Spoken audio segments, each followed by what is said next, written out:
Om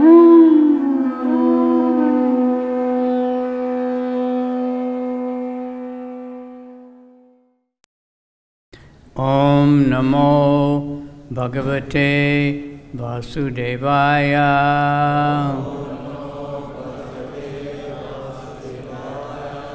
Om Namo Bhagavate Vasudevaya.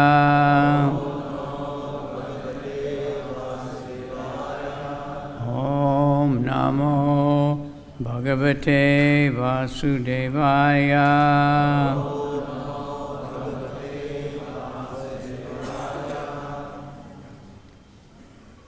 Srimad Bhagavatam,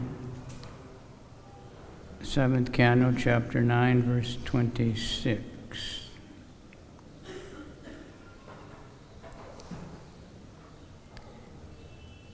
Kwaham Raja Prabhava Isha Tamo Adike Asmin Jatak Suretara Kule Kwa Tavanukampa Na Brahmano Na Tu Bhavasya Na Voy Ramaya Yan Me Arpita Shirasi Padmakara Prasada Kwaham Rajak Prabhava Isha Tamodikesmin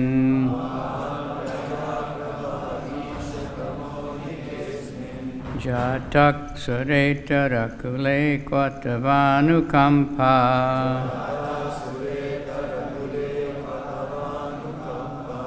Na Brahmano na tu bhavasya na voitamaya Brahman Yan Mer Pita Shirasi Padma Karak Prasada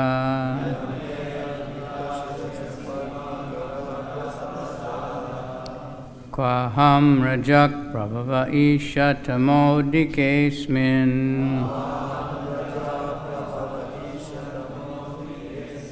Jatak Sureta Rakule Kwatavanukampa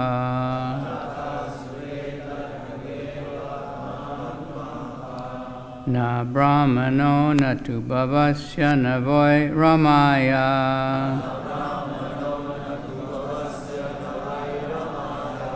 Yan Mer Pita Shirasi Padma Karak Prasada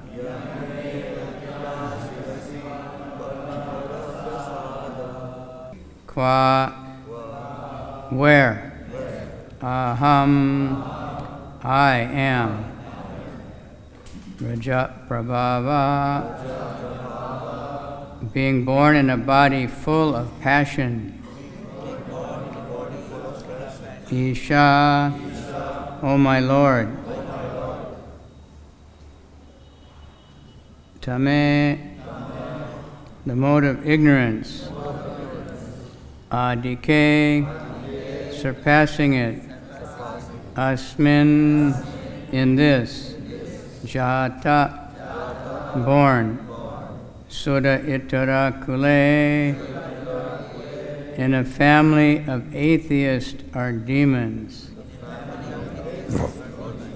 who are subordinate to the devotees. Parenthesis.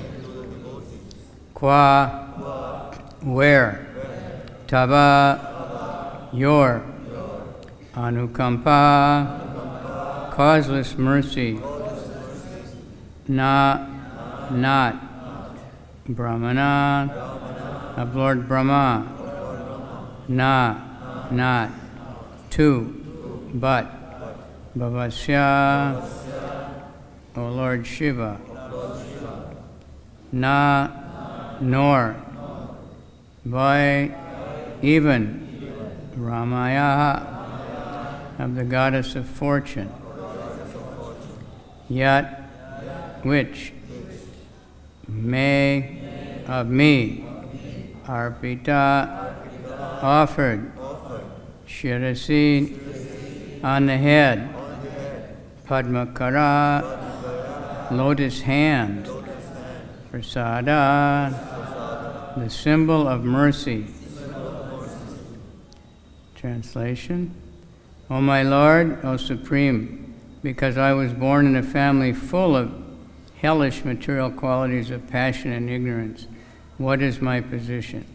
And what is to be said of your causeless mercy, which was never offered even to Lord Brahma, Lord Shiva, or the goddess of fortune, Lakshmi? You never put your lotus hand upon their heads, but you put it on mine. Can repeat that. O my Lord, O Supreme, because I was born in a family full of hellish material qualities, of passion and ignorance, what is my position? And what is to be said of your causeless mercy, which was never offered even to Lord Brahma, Lord Shiva, or the goddess of fortune, Lakshmi? You never put your lotus hand upon their heads, but you put it on mine. Purport by Srila Prabhupada. Prahlad Maharaj was surprised at the causeless mercy of the Supreme Personality of Godhead. For although Prahlad was born in a demoniac family, and although the Lord had never before placed his hand on the head of Brahma, Shiva, or the goddess of fortune, his constant companion, Lord Nrsingadev kindly placed his hand on the head of Prahlada. This is the meaning of causeless mercy. The causeless mercy of the Supreme Personality of Godhead may be bestowed upon anyone, regardless of his position in the material world. Everyone is eligible to worship the Supreme Lord, irrespective of the material position. This is confirmed in Bhagavad-Gita 14:26. Mam shayo vabhicharena bhakti-yogena sevite sagunan samatitjaitan brahma bhuyaya kalpate. One who engages in full devotional service, who does not fall down in any circumstance, and who transcends the modes of material nature and thus comes to the level of Brahman. Anyone who engages in continuous devotional service to the Lord is situated in the spiritual world and has nothing to do with the material qualities, sattva gun, rajagun, and tamagun. Because Prahlad Maharaj was situated in the spiritual platform, he had nothing to do with his body, which had been born in the modes of passion and ignorance. The symptoms of passion and ignorance are described in Srimad Bhagavatam 1:2-19 as lust and hankering, tada rajas tamo bhavaha kama lobha dayaschaye. Prahlad Maharaj, being a great devotee, thought the body born of his father to be born of passion and ignorance. But because Prahlad was fully engaged in the service of the Lord, his body did not belong to the material world. The pure Vaishnavas today, the pure Vaishnava's body is spiritualized even in this life. For example, when iron is put in the fire, it becomes red hot and is no longer iron, but fire. Similarly, the so-called material bodies of devotees who fully engage in devotional service to the Lord, being constantly in the fire of spiritual life, have nothing to do with matter, but are spiritualized. Srila Madhvacharya remarks that the goddess of fortune, the mother of the universe, could not get mercy similar to that which is offered to Prahlad Maharaj. For although the goddess of fortune is always a constant companion of the Lord is more inclined to his devotees. In other words, devotional service is so great that when it is offered even by those born in low families, the Lord accepts it as being more valuable than the service offered by the goddess of fortune. Lord Brahma, King Indra, and the other demigods living in the upper planetary systems are situated in a different spirit of consciousness, and therefore they are sometimes troubled by demons. But a devotee, even if situated in the lower planets, enjoys life in Krishna consciousness under any circumstances.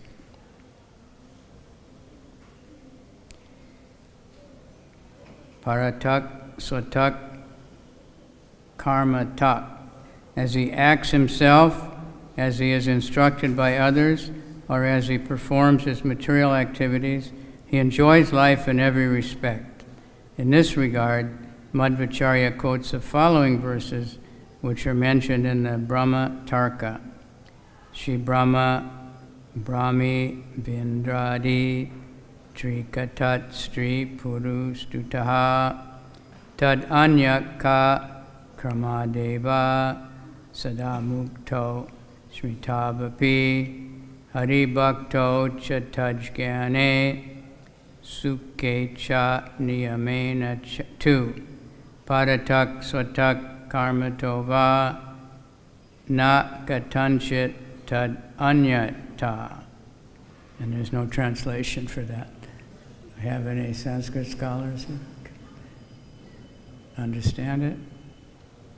Anyway, Om Jnana Timirandasya Gananjana Shalakaya Chaksura Militanyena Tasmai Shri Gurave Namaha Shri Chaitanya Manobhistam Stapitam Yena Bhutale Swayam Rupa Kadamayam Dadati Swapadantikam Vandeham Shri Guru Shri Yuta Padakamalam Shri Gurun Vaishnavamscha Shri Rupam Sadrajatam Sahagana Raghunathanvitam Tam Sajivam Sadvaitam Savadutam Parijana Sahita Krishna Chaitanya Devam Shri Shri Radha Krishna Padan Sahagana Lalita Shri Vishakhan Vitamscha Nama Om Vishnupadaya Krishna Prastaya Bhutale Shrimate Bhakti Vedanta Swaminiti Namane Namaste Saraswati Deve Gauravane Pracharane Nirvisesha Shunyavadi Paschatya Desa Tarane Vanchakalpa Turubhyascha Kripa Sindhubhyeva cha Patitanam Pavanebhyo Vaishnavebhyo Namaha Namo Maha Vadanyaya Krishna Prema Pradayate Krishnaya Krishna Chaitanya Namani Gora Tushe Namaha Panchatatmakam Krishnam Bhakta Rupa Sarupakam Bhaktavataram Bhaktakyam Namami Bhakti Shaktikam. Hey Krishna Karuna Sindhu Dinabandhu Jagatpate Gopesha Gopika Kanta Radha Kanta Namostute Jayatam Sudato Pangor Mama Mandir Matergati Matsarvasya Padambojo Shishi Radha Madana Mohano Divyad Kalpa Drumada Shiman Ratnagara Singhasanasto Shishi Radha Shila Govinda Devo Prestalibi Sevyamano Swarami Shiman Rasa Rasarambi Vamsivata Tatastataha Karshan Venu Sanar Gopi Gopinatha Shiestuna Tapta Kanchana Gaurange Radhe Vrindavaneshwari Vishabhanu Sute Devi Pranamami Hari Priya. Okay, so this Prahlad is a very important personality. These prayers are very wonderful, and they even pacified the anger of the Lord, which no one else even dared to try to do. Actually, all the demigods offered beautiful prayers, but they were more in awe and reverence. So it didn't pacify him. The anger was because a devotee was being abused. So we should try to serve devotees, glorify devotees. Be very careful not to make offenses, but to remember these great personalities. So it's explained here that he somehow accepted the service of Prahlad as superior even to the service of Lakshmi. But Prahlad himself, when he was approached by Narada Muni, who came in praising him like anything, and as a great, because he'd been referred up and up, to which devotee had gotten the most mercy of the Lord. And Narada came in just really praising him, and excessively. And Prahlad said, I never did any service. He said, all I did was ask for help when I was in trouble. I'm not really much of a devotee. And that attitude, of course, is humility, and that's what's most important. So I mentioned the other day in the class, but a question, when Lord Chaitanya and Gadadhar Pandit, every day they would read Srimad Bhagavatam for 3 hours together. Gadadhar was a great scholar of the Bhagavatam. But it said they especially enjoyed reading about Prahlad and Dhruva Maharaj, of all the whole Bhagavatam. And that's Radha and Krishna together. Gadadhar is Krishna, Radha. So they admire these devotees, and there's one explanation that because they had to suffer, they had to work for their, to do their service. They weren't like the Vaikuntha-vasis that are just never have anything to worry about, right? But they're also non-reverence. Prahlad was in a childlike, mood. The Lord asked him, why are you not afraid of me? What's wrong with you? Everyone else is afraid. And he said, why should I be afraid? You're so beautiful. So that's Lord Nrsingadev is a special mercy also. Like Rohini was saying yesterday, he's very popular. Of course, Prabhupada introduced worship of Lord Nrsingadev when he was very ill, and he asked the devotees to chant in the Nrsinga prayer. That's when they were introduced, and they all chanted all night, and praying for Prabhupada to live, and he lived. Lord Nrsingadev is the best heart surgeon. He doesn't have to rip your body open and pry your ribs apart and all that, and put you on a machine to make blood pump for it. But he can take out the lust, greed, and anger, and all the material desires, which is much harder to take out. So that's how Prahlad prays in the 5th canto, Om Namo Bhagavate Narashinaya Namastejas Tejase Avir Bhava, that he's the most powerful, he's the power of all the powerful. And his nails are like thunderbolts, and his teeth also. You can see in Mayapur those teeth, Lion's teeth are, maybe this long now. Like the dentist told us, this one is for eating meat, when I was a kid, because it's like a little bit, but it's not like a lion tooth, it's completely sharp. It can cut through the skin of an elephant. That's a meat eater tooth. But for Prahlad, he was completely not fearful at all. He could just see how beautiful he was. Of course, lions are, from a distance, we can admire a lion and think it's beautiful, right? But it is beautiful. It's a beautiful animal. But it's normally just a lion. It's either sleeping or eating. It's hunting and then eating and then sleeping. And they have to work very hard to find food because all the potential food runs away when they come.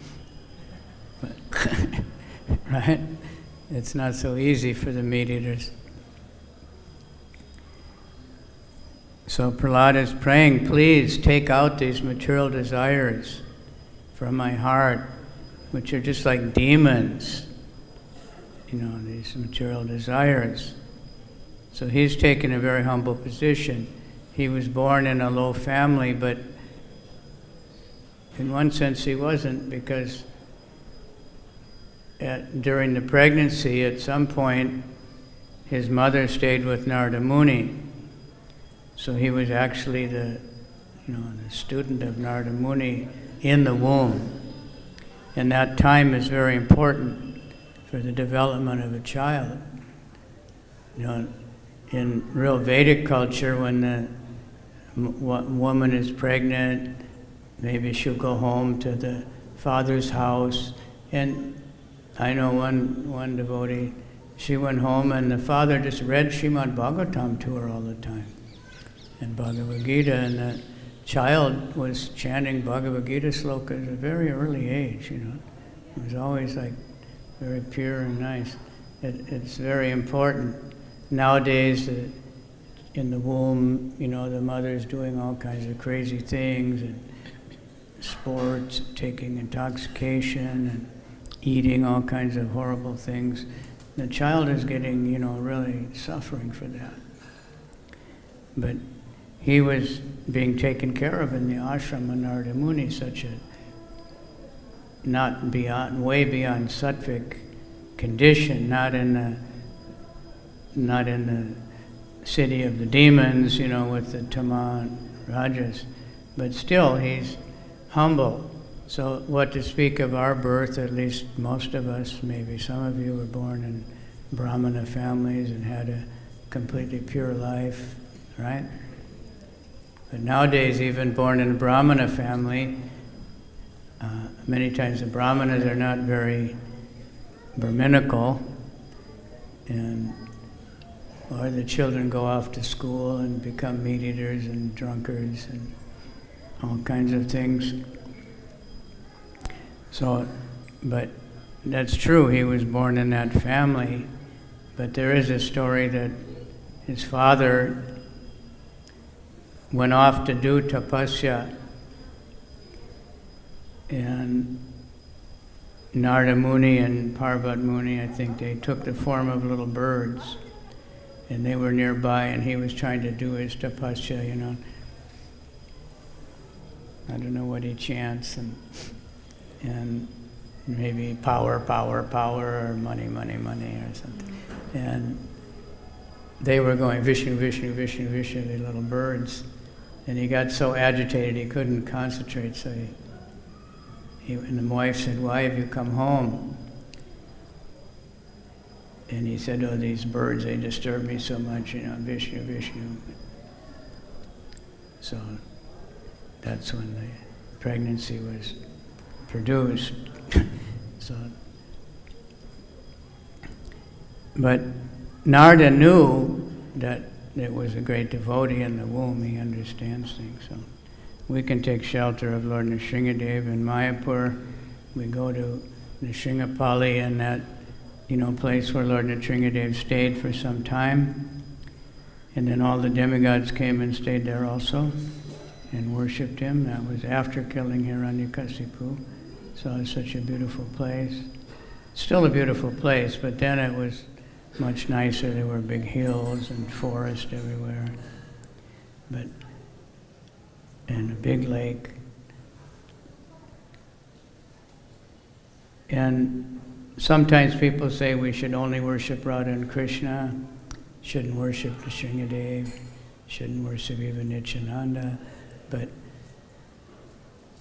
Bhaktivinoda Thakur worshipped Lord Nrsingadev, and the first mantra he gave to Bhaktisiddhanta was a Nrsinga mantra. And he said that we worship Lord Nrsingadev to purify the heart so that we become qualified to approach Radha and Krishna. Because, we want to approach Radha and Krishna, but you see how Prabhupada here, first Gaura-Nitai, then Krishna Balaram, then Radha and Krishna,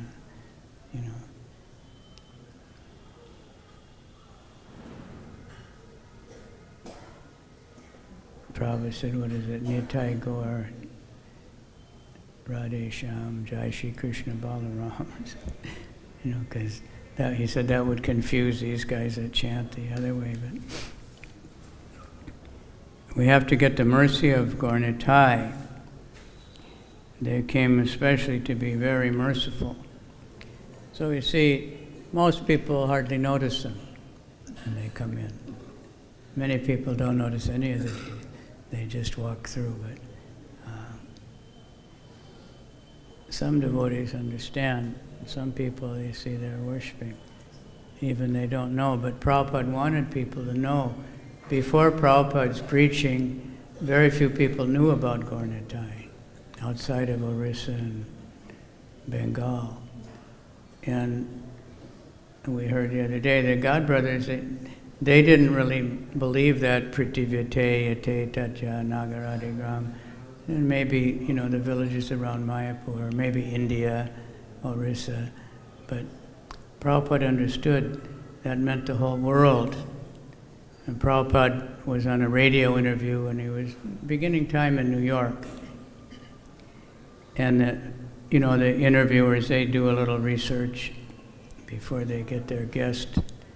So he was a respectful interviewer. He said, Swamiji, sannyasis aren't supposed to cross the ocean. I don't know where that comes from, but you know where that comes from? It's not anywhere in Scripture, is it? No.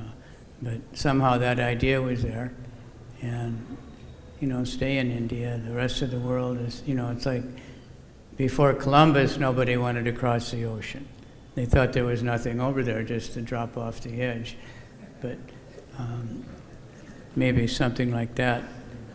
And Prabhupada said, Lord Chaitanya said, Prithivate Achakara Nagaradi Gram, everywhere, every town and village. Said, so he knew I was coming.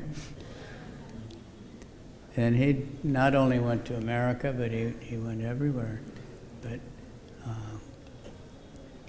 and we need to, take up that spirit. Like myself now, I'm basically the age Prabhupada was when he arrived in America. So I'm hoping that I'll get the blessing of the devotees and the Holy Dham, and I can start doing some service, to actually preach the holy name with complete faith, like Prabhupada did. He said, I have no qualification, but I have this name, Bhakti-Vedanta. But if people will read the Bhagavatam, if they'll hear the words, I know that will change them. He had great faith like that. Kirata, Kundar, Pulinda, all these things, all these so-called low births are not considered by Krishna because Lord Chaitanya has arranged for devotees to take birth in all kinds of gotras. Because if only pure brahmanas were preaching, then everyone else, the brahmanas would also think, but I can't be a devotee because I have to be a brahmana first. Or I have to be something, I have to be rich, or I have to be famous, or something. But, so devotees are born in criminal families, are born in demoniac families, monkey families, all kinds of families, American families, because it says all these different, uncivilized societies, Kirata, Hunandra, Pulinda, Pulkashasa, Yavana, they're all low births, the Kasa, the Hun, Hunandra. The Hun, I don't know if you heard European history, there was a guy called Attila the Hun, some kind of savage group. They just went around raping and looting and burning every city. And that kind of people, the Huns, they were very, nasty conquerors. So, and then it says, Ye Nye Papa, Yadapashraya Shaya. Those are the people who have taken shelter of all sinful activities. It's the Americans. America was founded on that principle. Freedom. Freedom of everything. So, like we have freedom of speech in America, which is very good for us, for preaching, because, we have freedom, it's our right, it's a constitutional right. You can say whatever you want. But unfortunately, people can say any kind of blasphemy, any kind of criticism of the government, anything they want anyway. And even the abortion and all those things are protected by the same law.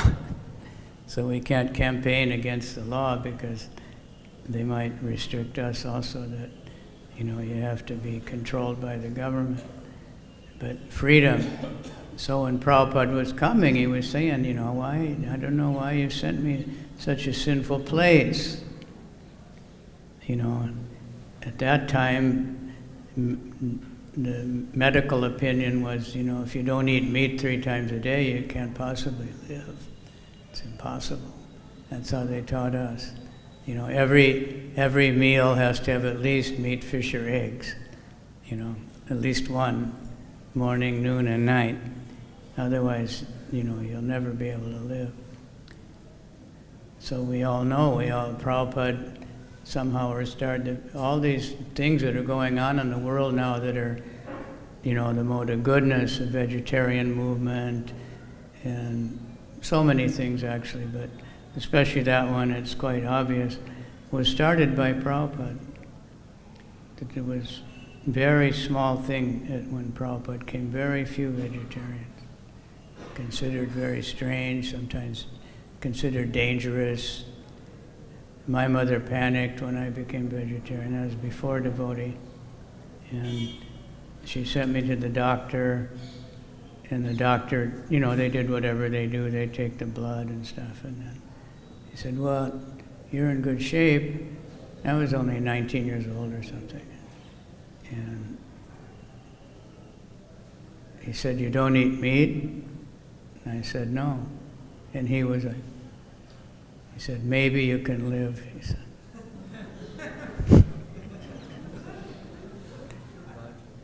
Keshavardi Maharaj's mother was a nutritionist professor or something. She really panicked, because she knew scientifically. And they're still teaching like that in some medical schools. But Prabhupada, revolutionized by teaching good vegetarian cooking, things that tasted good. And otherwise it looked like in America, if you take away the meat, there's nothing left, 1 scoop of potato and a few peas or something, nothing to eat. How would you live? You can't imagine that. But Prabhupada taught, and then people saw the devotees dancing all day long. Devotees used to be out 8-10 hours a day chanting, and people knew they were vegetarian, and then they'd come and eat the Sunday feast and see they never had anything like that, nothing. Even I was vegetarian, but I never had anything that tasted good. We didn't know how to cook anything, just brown rice and different things. But all of a sudden, you have this taste experience that nobody ever experienced before. But what to speak of chanting the holy name, that's a special mercy. And books, and there's so many books in the world. I read so many books, and they're just frustrating, and throw them away, get another one. I remember I read so many books, and I got to the point where I wouldn't even finish books. I just said, try it, but another one. There must be a good one somewhere, Go look at all the book covers and, look for this or that, philosophy, something. And then you read Bhagavad-Gita, and all of a sudden you just don't care about any other books. So that's what we're trying to do for the people here. Like we got this pile of Bhagavad-Gitas, and devotees are selling them every day. Now all over the world, devotees are, working day and night, many devotees, young ones, long hours, out on the street in hot or cold or whatever, and, trying to give people the mercy will wake people up. And somehow, in spite of the difficulty of doing it, when we do it, we become very, very blissful. Whenever we try to tell someone about Krishna, we become very blissful. Why is that? Because Krishna's in the heart of everyone, and he's very happy when we do that. Prabhupada, one class, he said, Krishna's in the heart, and he's always, like we call it the subconscious or whatever it is, trying to tell people don't go and get drunk, or don't do this, don't do that, and you don't pay any attention to it. So Prabhupada said, Krishna's trying to tell the soul, why are you doing this? Why are you going to hell? Please come to me. But they can't understand, and they just keep racing off to hell, the royal road to hell. But then when a devotee comes and, gives them a book or tells them or, is chanting, Krishna becomes very happy. Prabhupada jumped up. He said, oh, he's hearing about me? He's in the heart of everyone. Not just the devotees, or not just the humans, but everyone, but especially the humans and all the humans. We can't, discriminate. Prabhupada, that was his special power. He never discriminated. He never considered anyone's past. He considered if they had some ability, like painters, he would immediately engage them. Any ability someone had, he would consider that and engage it in Krishna's service. But he never considered this person was sinful, this person is on drugs, this person is this and that. He just thought this person wants to hear about Krishna, and he prayed to Krishna and begged Krishna, please, help this person. Therefore, he helped so many people. And now there's, I heard Prabhupada speaking the other day, and it was 1975 or something, and he's saying how now there's so many devotees all over the world. He was in Mayapur. But at that time, the Mayapur festival was all practically Americans and Europeans and mostly English. The most devotees were in those countries. Very few Indian. There were a few we never saw because they were ladies cooking and stuff. But very few Indian devotees at that time. But still there were thousands, even in Prabhupada's time. But now we have millions of, I don't know the number of initiated, I've heard it, but it's a very big number. And it's growing all the time, and it's growing how, each one preach one, if everybody preaches to one and they preach to one, it gets very big. If you preach to 2 or 3 or 4 or 100 or 1,000,000, So when we go out chanting, that way so many people get the holy name, they get the mercy of the holy name. And if we can get them to join in and chant, then that's even better. We should always invite them. Rath Yatras all over the world. Prabhupada was doing Rath Yatra since he was a child on his own. And then he started it in San Francisco, and from there it went to so many places, and all over America, London. And Prabhupada, he loved Rath Yatra. He made great effort to travel. I remember sometimes Prabhupada would come from really far away to come to a Rath Yatra. And he would try to catch, all the Rath Yatra. That time there weren't thousands of them like now, but he would come from Europe or from India to San Francisco or here and there, and then it just kept growing. The Lord Jagannath's mercy. And so we all have, and here, especially in Vrindavan, Prabhupada, unlimited trouble to get this place built. So much work, so many devotees sacrificed so much. But now we have it, and we can just enjoy.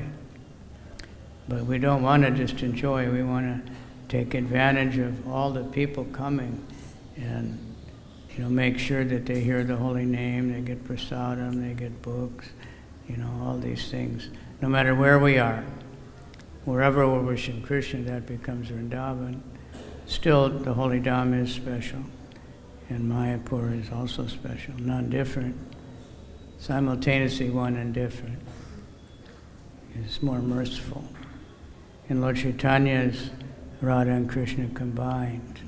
That's something to really think deeply about, try to understand that, but not so easy to understand.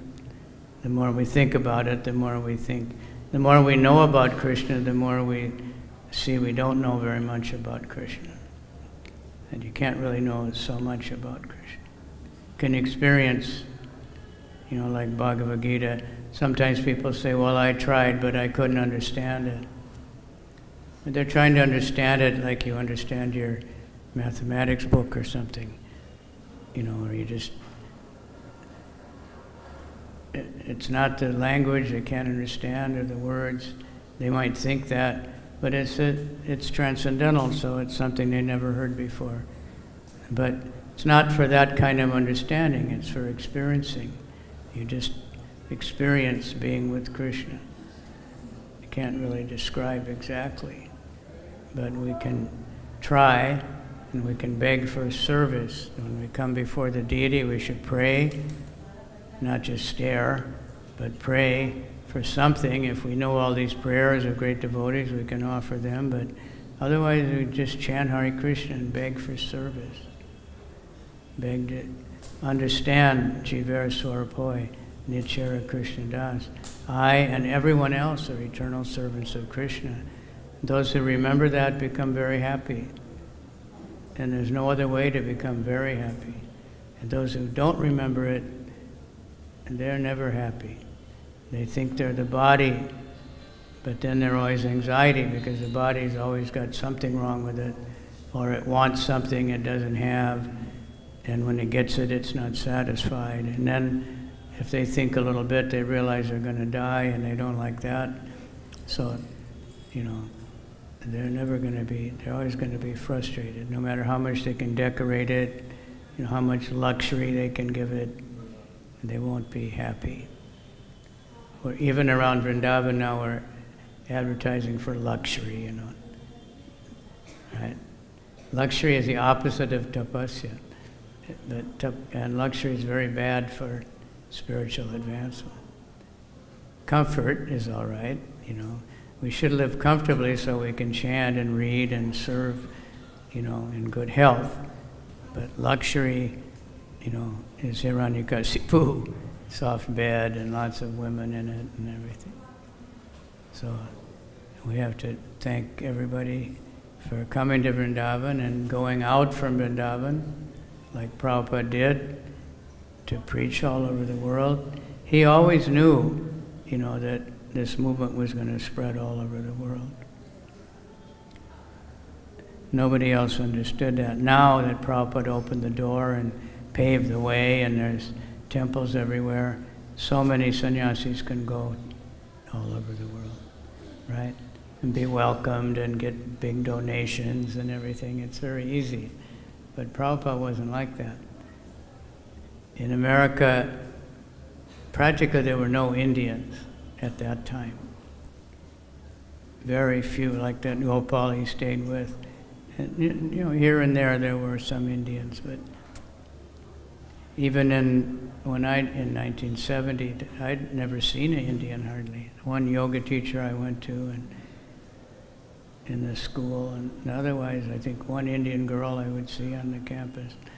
And now that city has the biggest Indian population in America. So it's changed a lot, but Prabhupada, had a lot to do with that.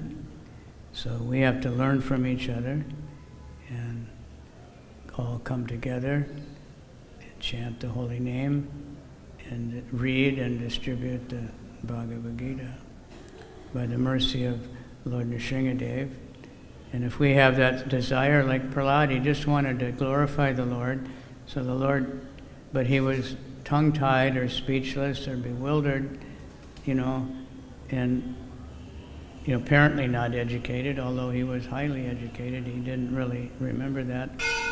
But by putting the hand on the head, immediately he could speak eloquently. Okay, did it again. Thank you very much. If anybody wants to hang around, they can have a few questions. Wait for the bell to finish. But that's very pleasing to Prabhupada, that bell. There was a lot of stories about the bell. Did you hear that? He told his servant. And Prabhupada said, the servant said, no, Prabhupada. That's because it's not ringing. Go find out why the bell's not ringing, he said. And they said they had so much trouble. The rope would break and all kinds of things, and trying to get that bell ringing every hour on time, But now it's really on the ball, so that's very pleasing to Prabhupada. These things are coming together, And that so many books are being distributed in the temple, because he stressed that. We don't want people to come to the temple and we just say, pay here, pay here, pay here, pay here. Touch this, do that, No, take this book, and it's practically at cost. Yes, sir. Hare Krishna. Hare Krishna. Maharaj, I'd like to give one moment example, just like one comment with the example. Just like Prabhupada, he went to the West and he gathered so many devotees. So similar way is the mercy of Narasimha and Prabhupada. And similar way, I agree that this just like where there is a sugar, there's ants come. The ants come. There are millions of ants coming in the sugar. Yeah. So similar way, when the Prabhupada was just like a sweet, like this millions of devotees they gathered just like this. Everybody heard that? Yeah. Ants are amazing, you don't see any ants.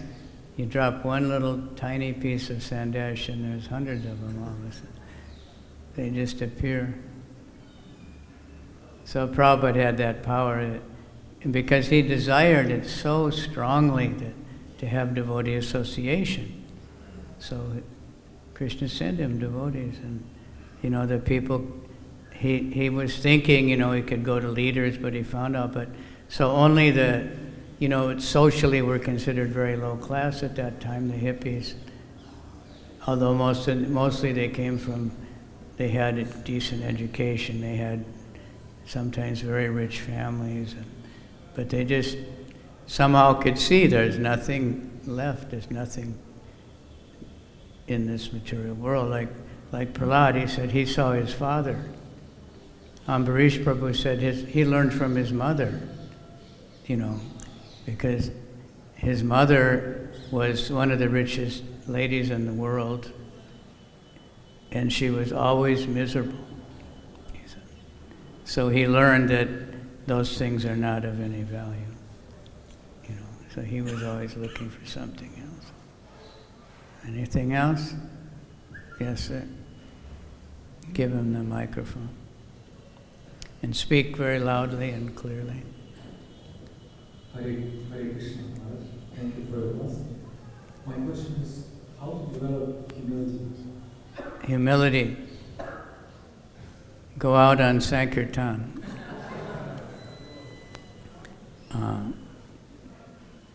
Humility means not to think I'm no good, That's low self-esteem, that's the opposite actually.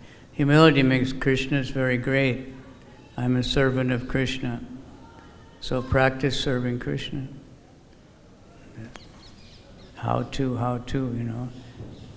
practice. To do Sankirtan, day after day, you have to become a little bit humble. You can't be pretending, it doesn't work. Krishna knows your heart, he knows that the people know also, Krishna tells them, and they don't react. But so you have to, respect people, you have to be kind, you have to be nice, considerate, all these things, right? So it forces us. But any service, And just do the service with the idea that this is for Krishna. Do some service that you don't particularly like to do or something, volunteer. And chant the holy name. Gradually the false ego will go away. The false ego is the first thing to come in and the last thing to go out, Right? That's what brings us into the mature world, and we can't leave until we give it up. And it's, we really hold on to it, the bodily concept of life. But, Jivara Swarapoi Nichara Krishna Das. That was practically the first thing Lord Chaitanya taught to Sanatan, that everyone is a servant of Krishna. Ishvara, what is it? Only Krishna is Ishvara, and Arsa Bricha. Everyone else is a servant. So, but book distribution, Prabhupada gave us particularly, and he wanted everyone to at least do it sometimes, because it's a good sadhana. It's a very important part of sadhana to make us be humble. We get refused by almost everybody, no matter. I used to do pretty good when I was a kid, but I would watch the devotees who did the most books. They got rejected so many times, but they just kept moving really fast, and they talked to more people. So then they would, bite. And then when Krishna sees the intense desire, of course, he sends more nice people. They show, just like the ants come to sugar, somehow people start coming, to one person. You can see two devotees are out, and one person, everybody's nice, and next one, everybody's saying, get out of my way, So, then you become humble. You have to. Okay? All right, thank you very much. Please bless me that I can do some service sometime in this life.